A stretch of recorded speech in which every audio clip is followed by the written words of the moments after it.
Okay, the process continues with our monospace font. And today or in this session, I'll be working through these black italic diagonals. And just to kind of review where we're at, um, we have, I have basically come to the design I like for the upright regular and the italic, regular weight italic. Um, I've done a basic pass of fixing the black upright lowercase. I still need to do the black upright uppercase. And then just recently, I've been working through the italic black lowercase, and I'm almost all the way there. I'll have to do the uppercase next. And the figures are most of the way there, actually, because I'm just using the tabular figures. The reason I've been able to kind of have this template to start with the font is, as I think I've mentioned in previous videos of this series, I did start with the name Sans at like optical size 12, I believe. And that gave me a big head start to like having shapes that were basically the right weight and pretty thought through already. I've also just had this kind of knocking around in my head for a while. So yeah, there's a lot of reasons I've been able to be kind of quick with this. Definitely, and it's been a different process than if I were designing this from scratch, really. Uh, yeah, so one thing I wanted to do was let's like take a look with Wordomat at how this is looking so far. So Wordomat is a great little plugin. Um, it can be a little hard to install. You have to make sure that you've got the like Python dependencies and glyphs installed. But yeah, let's just look at words. And if there's a weird word in here or something, it's just pulling from the dictionary. So, um, some of the words are a little surprising sometimes. But yeah, I mean, um, here's the regular italic. And then here's the black italic. And yeah, this black isn't as dark as other black styles because it's specifically meant for sort of smaller sizes where you can't get too dark. Um, but this will give me a nice range where I can generate the bold from and like the medium and other intermediate weights. So that's what I'm really kind of trying to sort of do a little bit of a sprint towards so I can have a bold style for my website and just for my code themes and things. I feel like this should be, the L is sort of thicker than the F. So I'm actually going to see what that looks like if I just kind of make the F the same thickness. I just popped it in the background there.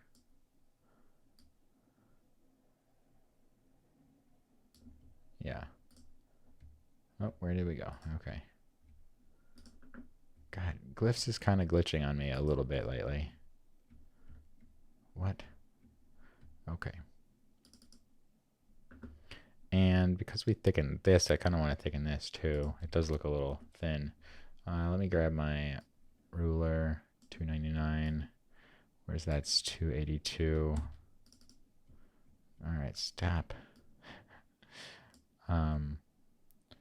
Let's also copy this to the background so I can kind of. And as I realized by accident the other day, if you just hold down Control, Option, and Command all at the same time, you get your ruler tool just kind of like ad hoc, which is pretty cool. All right, well, that's disappeared. That's so strange. Okay, cool. Yeah, well, next we are going to work on VW XYZ. So I'm just going to kind of put these, well, let me do this in a better way. Let's go back here and pop these between my little spacing string, make tab with spacing string for selected glyphs. Yes, cool. So like the spacing isn't terrible on some of these. On the W, obviously it is. The others are pretty much okay. I'll probably ultimately make the W into an alternate, like in this form. So I already did it here, sort of. So I guess let me command duplicate, or do I already have a W? What I'm thinking of is a sort of Roman slanted W. So command F, W dot. Yeah, I've got W dot Roman, so actually I should do it there. And I'm going to delete W dot 001. Command delete. Replace that, and we're just going to start by skewing it. Oops. Ah. Okay. And when we skew it, we do need to correct. You can see that this suddenly looks thicker than this. So we kind of need to correct that offset again. Once,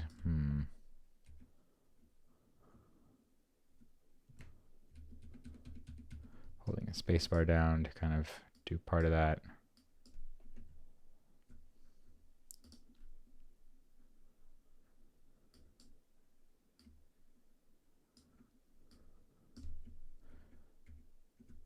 You kind of need to flare up towards the top too, in order to get it to look right. And then italics, diagonal italics never quite look right, basically. You're always kind of fighting some weird battles, like these. If you want them to stay the same thickness on the bottom, it's hard to describe, but it's basically hard to keep it monolinear throughout.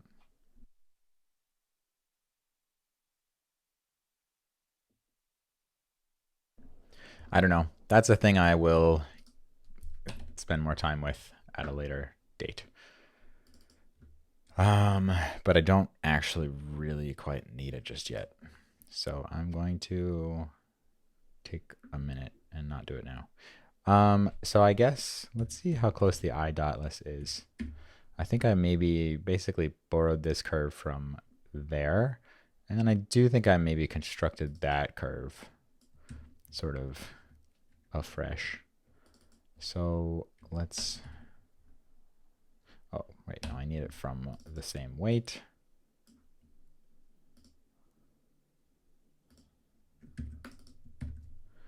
And then let's kind of smush it over a lot more. And did I kind of forget if oh well. I don't really think I need to necessarily start from the same thing, because I'm sure I'll want to make it look a little different anyway. So we're just going to lay this in super quickly, actually. And then we'll kind of fix it. So there I'm trying to lay out the extrema. Shift option to pop these in at sort of right angles. And then I'm going to go fix them. So these, select, hit enter to make them smooth points. And this has to be quite a bit different.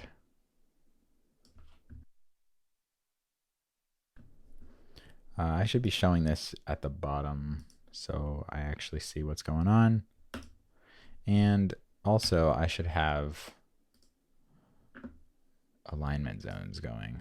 All I've got is this one, but I should have them kind of everywhere.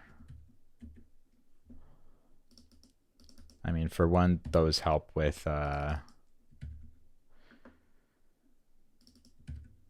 with just drawing, but then they also are useful for any auto hinting that happens when the font is exported.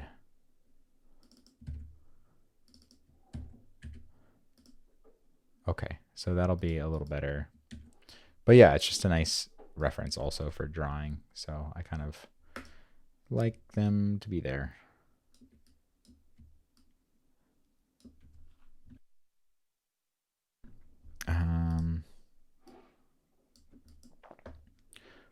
Okay, I feel like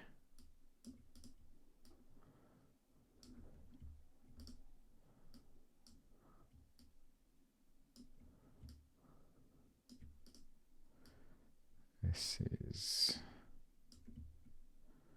starting to get somewhere. This probably needs to be a bit thicker.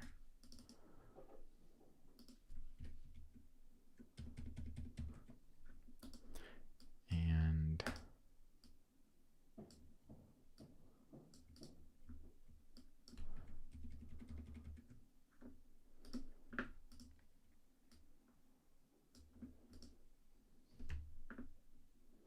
space bar.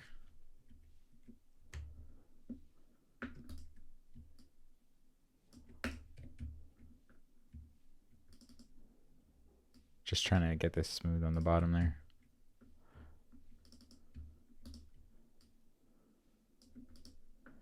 Okay, well, it's something.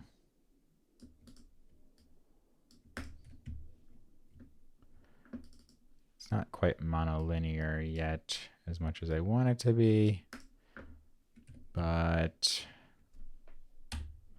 and it's useful to look down here too. So this looks pretty off center right now, much closer to the right side than the left side. So we should probably also kind of, because it's a curve, we can kind of relate it to the spacing of the O probably a little more.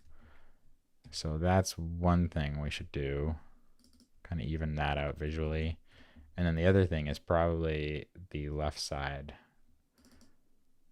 should pop out a little more.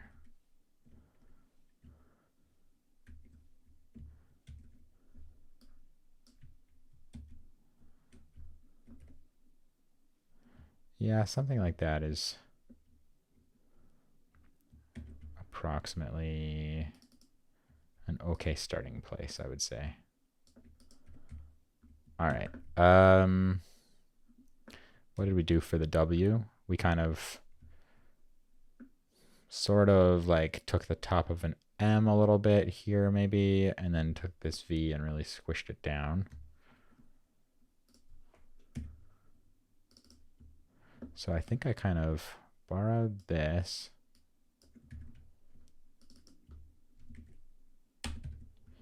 Let's flip it. I gotta set that back to the middle. And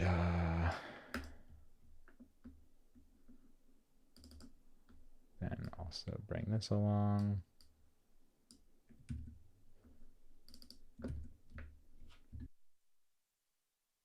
Sort of like the M, the W is going to be super weird looking in a dark mono style, like a thick mono, because there's just not enough room for it. Something I am kind of debating, and well, I guess there I kind of made it more monolinear. I'm debating whether to, well, by the way, I should maybe make a layer, whether to keep the top kind of like thick on the M or kind of compress it. Both are sort of wrong in their own ways, but this is probably better. I don't know, because I'm sort of debating. It might be better to leave them lower, because even though that would make it reverse contrast, where usually the horizontals are slightly thinner than the verticals, but maybe it's more important in like a row of text that the counters are the same height. I don't know. It's probably the sort of thing that I'll just have to kind of try both ways in context. That does affect us here though too, because I want these two to be kind of consistent in their approach. Okay, so we have a little bend there. And I didn't really record and share the process of coming up with the first, like the basic italic styles, because I guess, you know, I feel like it takes a certain amount of thought to describe what I'm doing verbally like this. And sometimes I just really need to sit and focus on what I'm trying to design. And so sometimes it's fun and helpful maybe to share that process aloud. And then other times I just kind of got to sit there and just draw and think. So I'm using the scaling edit, control options so that this kind of scales nicely as I move this around. Without that, it kind of does this, and this curve gets gradually more broken. Scaling edit it. Okay.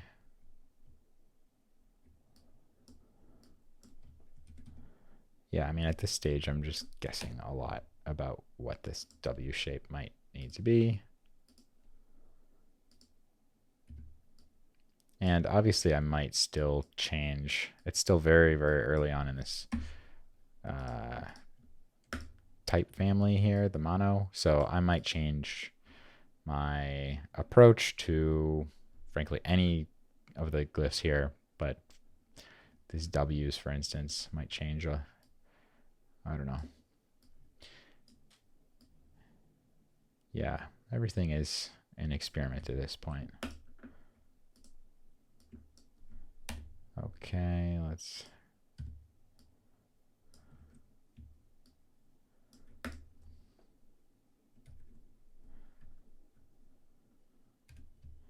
But that kind of matches our form more or less. Maybe the top can be slightly more kind of squared off. And I think we should remove the overlap. So Command Shift O. And let's... It doesn't necessarily matter which one to remove, but I do want to balance out the handles again. Kind of, by that I mean if there's a line going through those on curve points, we kind of want it so that these off curve points are parallel to those. Like that is basically parallel, as you can see. Let me delete these guides again. And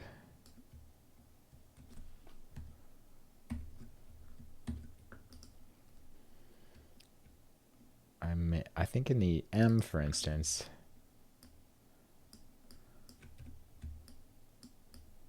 I'm trying to get, oh, that doesn't do what I wanted it to do. In the M, the center stem is narrower than the edges, so the edges can kind of get to look a little more bolder, a little more bold, a little bolder. I don't know what the best form there is, but I should do that in the W as well. So wait, where were we? We were about 260 at the edges and about 204 at the middle. Not that you have to actually measure things. You should kind of trust your eye, but measuring can be a helpful shortcut sometimes.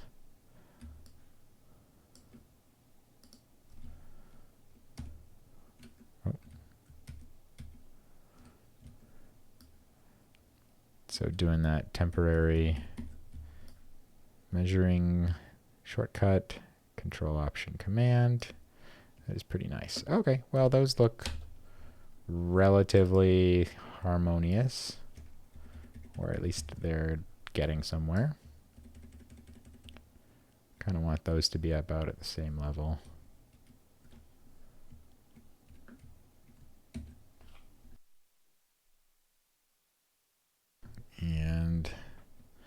Again, I kind of want this to look a little more like a monolinear path. Right now it looks kind of pinched here and a little blobby here.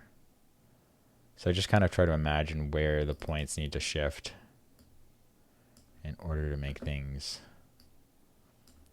work better.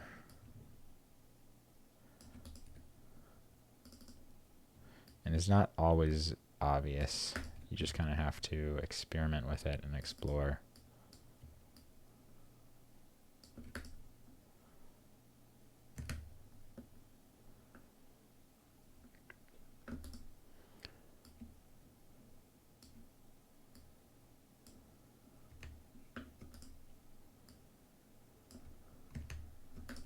Is this, oh, I want to keep those vertical.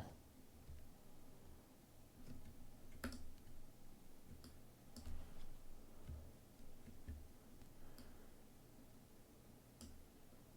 think this sort of has to rotate a little bit.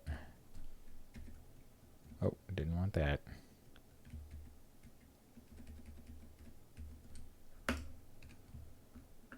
Well, it's a little blobby, but not too bad.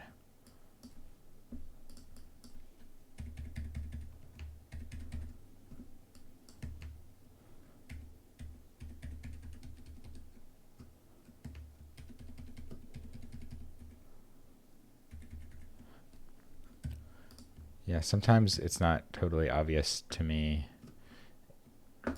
if the edits are, let's see, if I can, no, I think the edits, like my arrow keys don't function when I'm in this preview mode.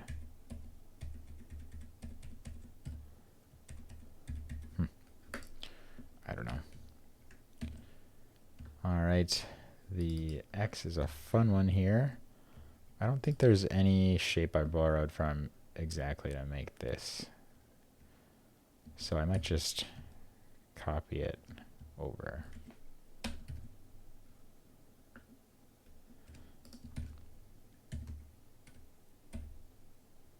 Okay, I've got a lot of X's in there, so I'll be able to figure out the X Roman later, I think.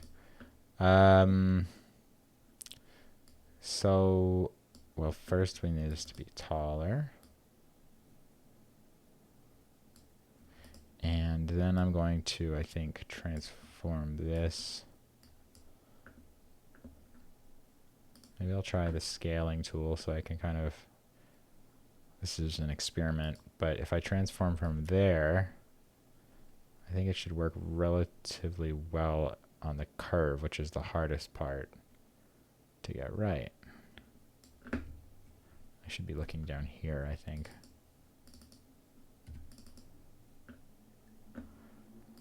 Because then I can easily fix these.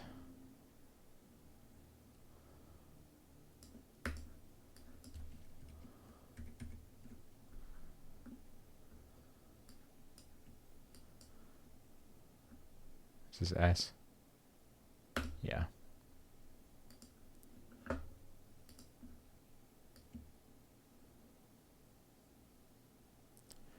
think I probably also could,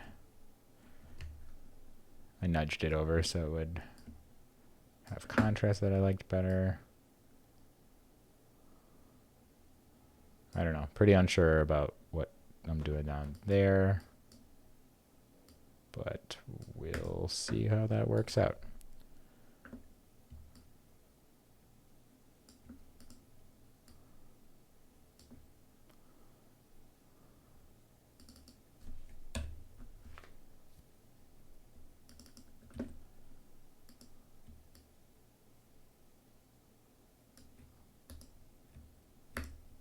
So I'm basically trying to make this look okay, and then I will copy it and rotate it.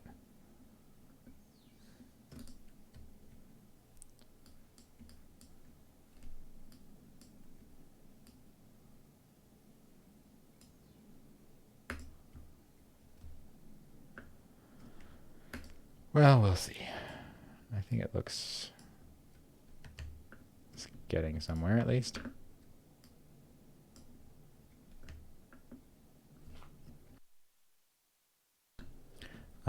Let me pop that back in. I'll probably change the form a little bit maybe, but I don't know. That's just kind of so that the ink traps can exist, or like I found that I aesthetically prefer cut-in parts to have like a flat part on the end rather than a sort of perfectly sharp part like this most of the time.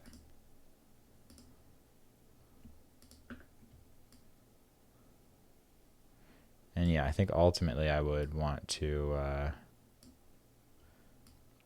adjust this to probably just be one overlap remove shape so that the flat part stays more consistent as it interpolates. But for now, this is a more flexible shape for design work. And this letter probably looks a little wide. So let's just try to do this.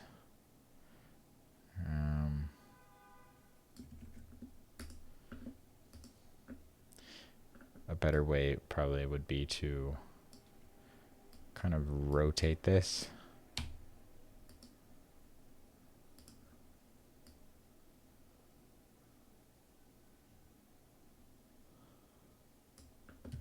Yeah. And something I like to mention when I'm rotating a shape that is not obvious, or at least wasn't obvious until somebody pointed it out to me. Well, one, it's useful to consider where you're putting the origin of the rotation. So I try to put it like where two off curve strokes would meet, kind of, if that makes sense, so that when I rotate it, it kind of doesn't break that completely. Whereas, for instance, if I was rotating it here, these curves get totally destroyed. But if I rotate it there, the curve is kind of preserved. So I have to do less work to sort of fix it up, and I can better preview how it's going to look. The other big thing is that if you're rotating it from really close to the origin, you have no control over it. It's way too fast. But if you rotate it from as far away as you can on your screen, then you have a lot of control, and it moves nice and slowly. And like, yeah, I've probably said that. I'm sure I've said that on this channel before, but it's something that's really easy to miss, but really helpful, not only in type design, but like literally in Photoshop and stuff too. Okay. So anyway, now that I've made this, I think, slightly better, let's copy it again and pop it over.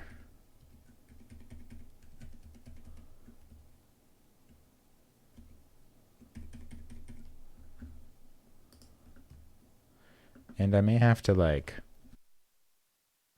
make these thinner than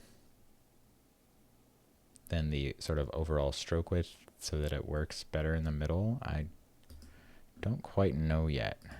I guess I could try that. So what if I like, I'll select this maybe, and then I'll kind of, do a couple of scaling edits with Shift. All right, yeah, that might be an okay sort of thing.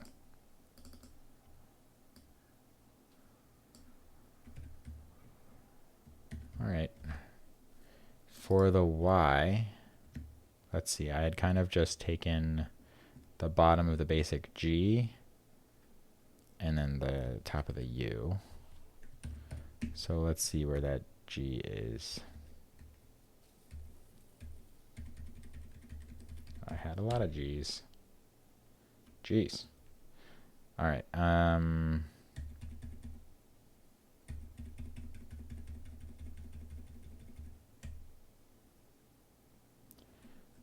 Well, this is sort of it. Okay.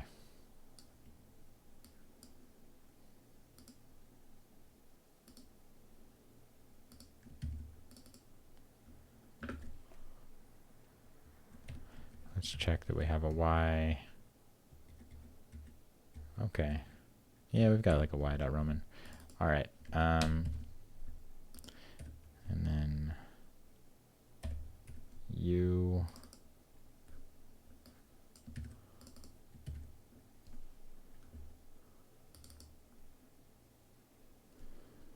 Let's kind of pull this back over. We'll have to make this shorter.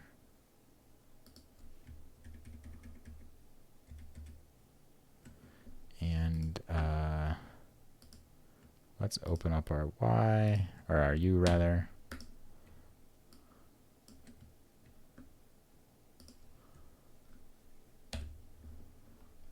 And then, oops, document closed. Okay. And then I don't know if you saw this, lifted this center part up quite a bit.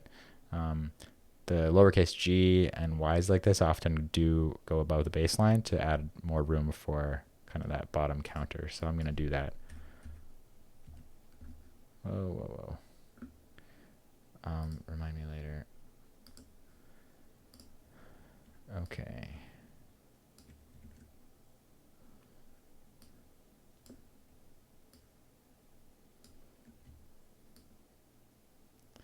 That was the Kern on plugin.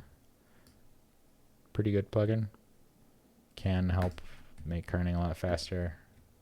Can be a way to shoot yourself in the foot if you don't use it right. But I've gotten pretty decent results with it. And yeah, I think if you spend the time with it, you can get a pretty good result. It depends on the family whether it makes sense or not to use, though. Okay. That I think I had flattened out the bottom kind of more a bit like NameStand's display to kind of emphasize that expression a little more in the mono space. Even though it's meant for use at small sizes, it's not really meant for use in like body copy text. So it can be a little bit more expressive. And then, all right, I'll probably shift that around a bit, but we're basically to the Z. So that's pretty exciting. So let's make these horizontals kind of like that. I think I was doing it here too. And then I kind of put in this guy to make it a little more italic. So I think I had basically pulled it down here. Let me copy it to the background. Okay, so I pulled it down here. And then I can just delete these points. Boom. And then we can also just lift this up as a start.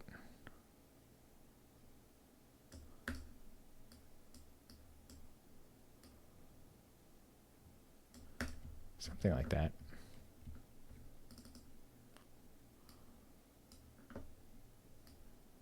Let's kind of get it nice down there.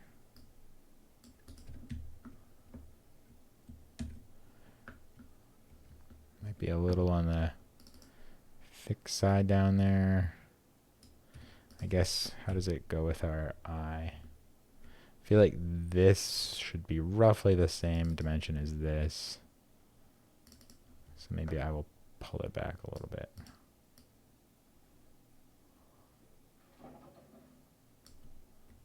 Probably more importantly, it should be the same dimension as the top of the Z. Oops.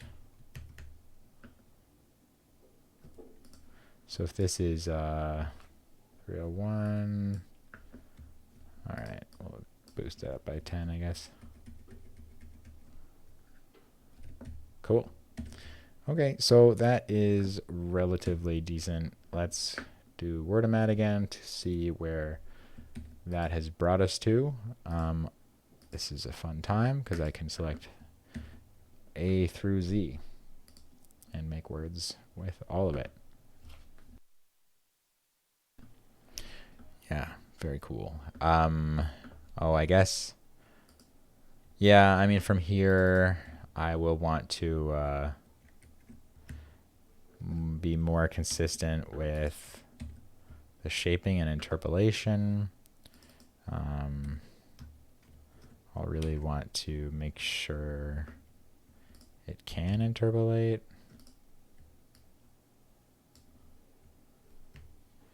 And I'll definitely have to do sort of another pass for spacing.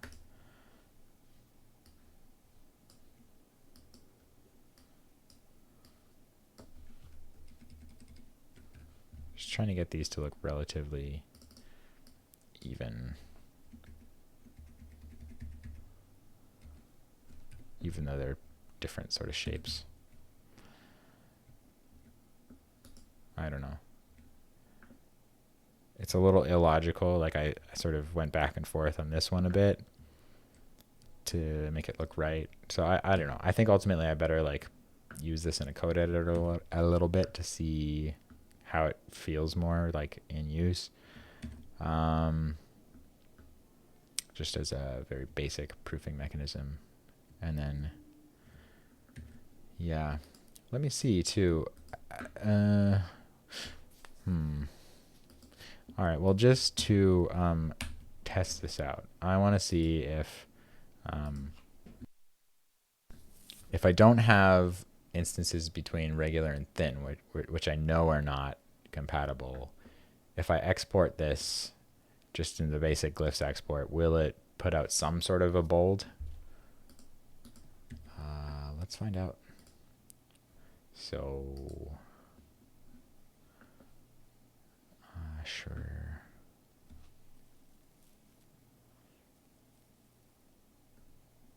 Yeah, I have this exporting directly into my fonts folder. Sure, why not? Okay. So if I just ignore it, what will happen? Let's find out. Oh, nope, that's not what I wanted.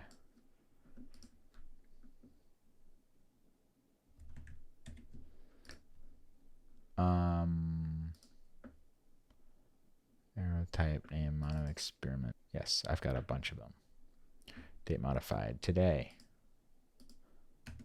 Oh, hey, whoa. This is sick. Okay. It did. Yeah, it did basically work. This looks really silly so far, but basically it's showing us that it did interpolate the things that it could between the regular and black italic. So we have a bold italic at a basic sense, which is great. And it'll take a lot of work. And for one thing, I'll probably want to kind of dial in where the location of this bold is in relation to these two, sort of especially with the goal of matching name sans bold in color and just general thickness appearance. And obviously I'm going to go through and fix some of these. I bet I could do a few of them now. So, well, let me see. A, B, C, D, E, F, G. All right, let's do E, E, G, H, I, J,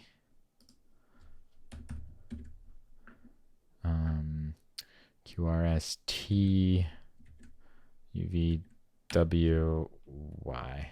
Okay, so let's see if we can get these compatible. And then I think that might be our lowercase. I don't know. I've probably forgotten the alphabet.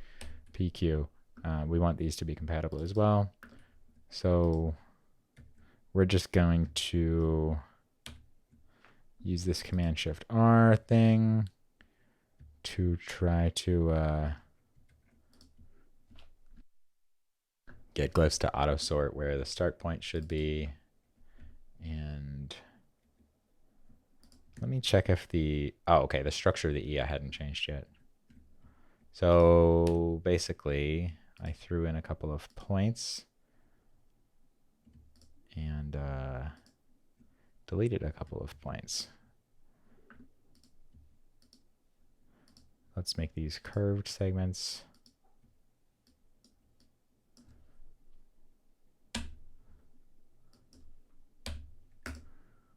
And then let's drag these down a bit, maybe.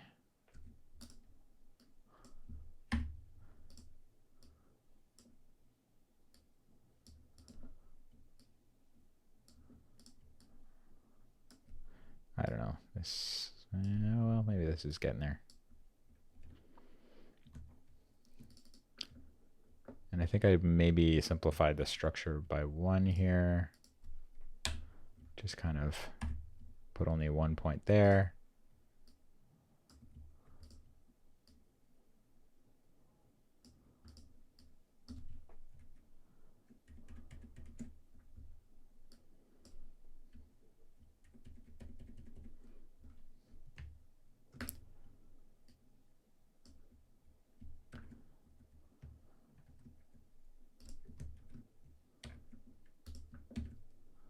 It's telling us that we need our top ogonek and bottom anchors. Let's copy those back in.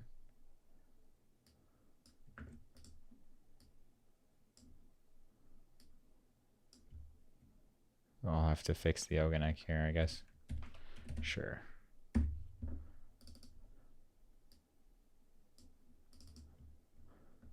There, that worked. Something like that. Okay, and I think these are probably pretty much compatible now.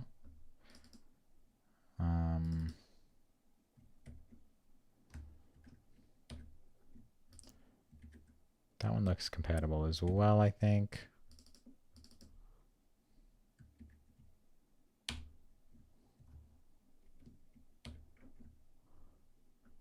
So I think that's compatible between those two. I guess I need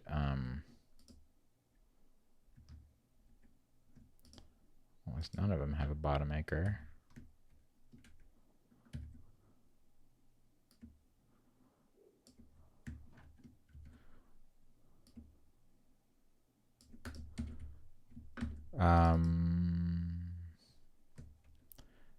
I'm not narrating this very well because I'm trying to be somewhat fast about it.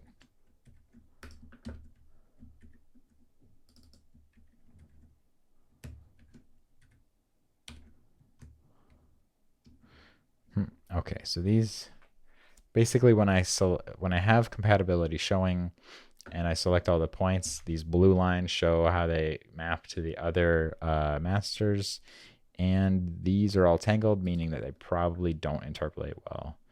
One thing I can do is drag this there. That's probably better.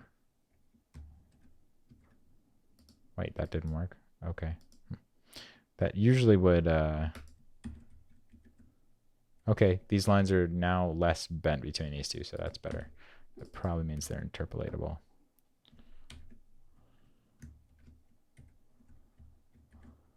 Cool. Nice. So now let's try our export step again. And by the way, one thing I like to do is kind of give it a date. Today is the 10th. So it's really obvious what I'm pulling up in a font menu. And also sometimes that you get into font cache issues where you can't get your computer to recognize easily that a font file has changed. So what if we view it now? We're almost there. I guess Y didn't yet work and G didn't yet work. So what did I miss? Oh, it could be these.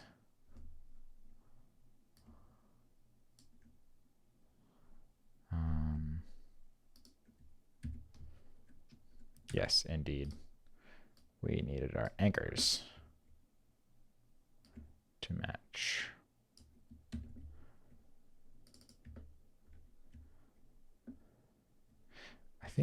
Supposed to tell me if an anchor was the problem.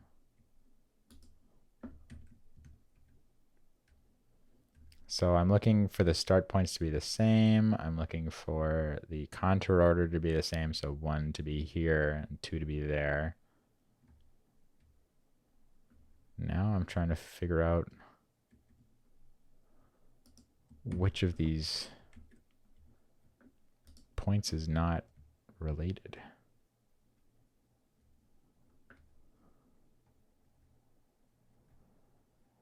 And it's really not obvious. What if I do something slightly silly?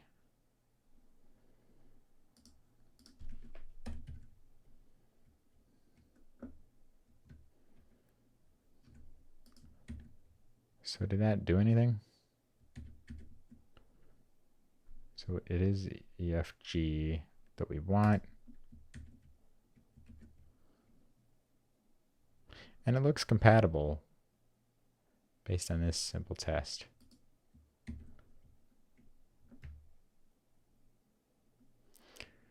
So I don't know what's going on. I don't think there's a way to show point indices, but that can sometimes be helpful. Like that shows the exact number of points and order.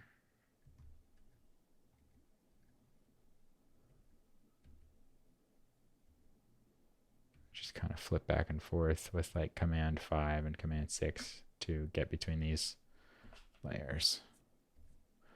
What on earth? Let's try to export once more.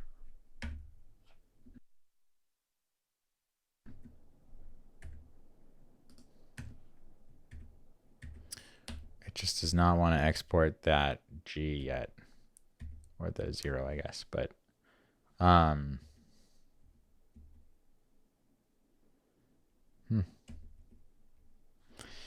well, I'm sure I'll figure it out. We did get our Y, it looks like, which is good.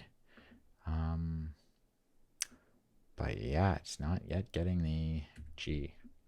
Well, I guess just for fun, one thing we can do is pop these open in font goggles and just kind of check and see how it's going. Haha. That's not going perfectly. Nice. So yeah, our bold is kind of right in the middle of these things right now, I think. That does look a little on the light side for a bold, I think, so I'm gonna have to adjust that. But yeah, it's coming along or going along. Once I don't know. Is there like an extra point on top or something? No, there's not.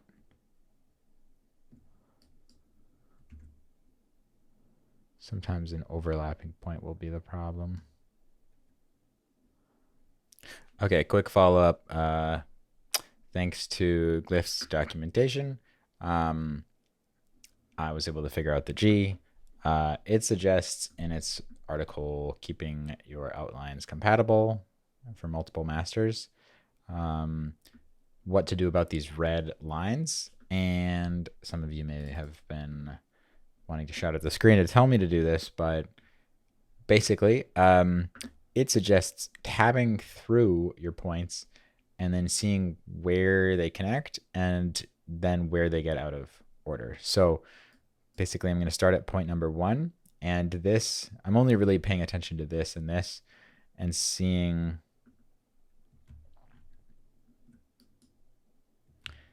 that,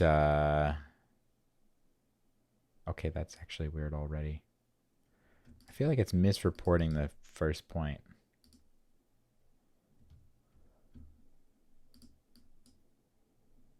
But why?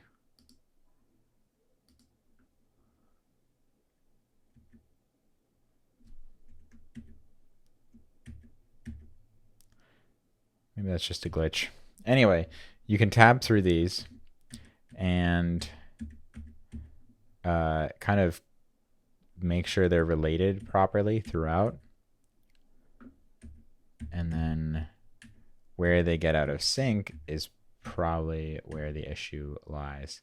So here, I see that it's jumping as expected in my black italic master, but here it jumps and here it does not. So I probably have double points. Indeed, that was the hidden issue. So now we can see in our preview below, my bold italic is previewing finally. Nice. Okay, well, that was a good tip from the glyphs documentation. So even though we still have red outlines, it does appear to be interpolating. And let's do an export test. And is our bold italic looking better? Yes, it's there. Let's look at like font goggles. Cool. It's already updated and shows us that it's starting to get there. Very nice. Well, I just wanted to share that update because I figured it out. And it took me a little longer than I should have, but sometimes these things take a minute to figure out. Hope that was interesting. If you're working on type or design or whatever else, I hope it's going great. I hope you have a great day. Thanks for watching. Bye-bye.